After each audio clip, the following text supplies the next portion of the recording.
So for today's video, ituturo ko sa inyo kung paano ko ginawa itong crown ng dragon fruit na itinanim ko. Kagaya nito sa tabi ko. Meron kasing nag-comment sa una kong video sa pagtatanim ko ng dragon fruit kung paano ko ginawa yung poste o yung crown ng dragon fruit na itinanim ko. So ngayon ipapakita ko ito sa inyo.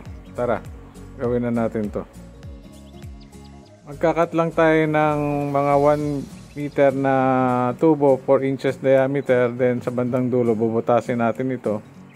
Then doon ilalagay natin yung bakal na kinat natin as support doon sa ating crown na ilalagay yung kinat din natin na part ng gulong o kaya yung gulong ng sasakyan natin, yung mga luma na pinaglumaan o gulong ng motor o kaya ng bisikleta. Yung kabila.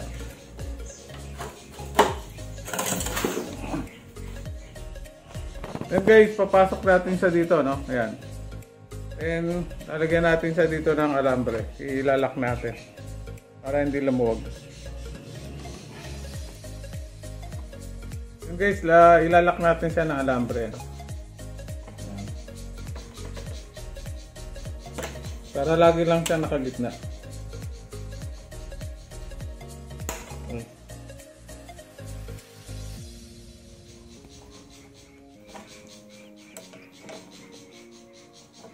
Ayan.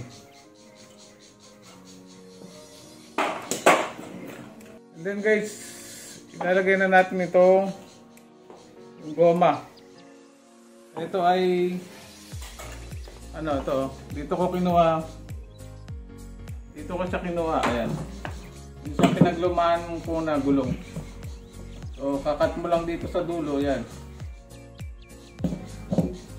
Pwede rin dalawang magagamit nyo rito, then yung iba pwede nyo gamitin sa ibang purpose. O kaya yung mga gulong ng mga bisikleta, ayan, yung mga use na, pwede nyo gamitin.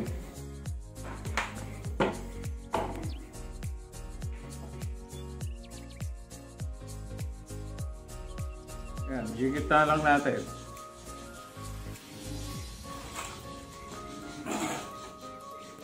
Ayan, itatali na natin. Ayan.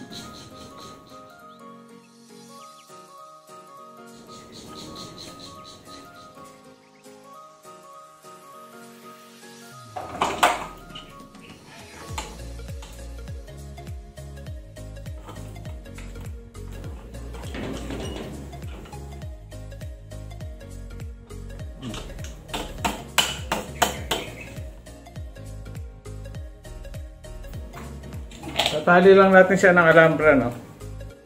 Ayan. Yung mga pinapantali din yan sa sa mga bakal ng bahay pagka nagpapagawa tayo. So, napakasimple lang nitong gawin. Ito, mga ritaso lang tong pipe na to, no? Nung nagpagawa ng bahay yung kapitbahay ko, kinuha ko na. So yun guys, nakagawa na tayo ng crown ng ating dragon fruit. Then yan nga, bibili lang kayo ng paso, igigitna nyo lang to, then pwede nyo yung lagyan ng lupa sa gitna para medyo tumibay.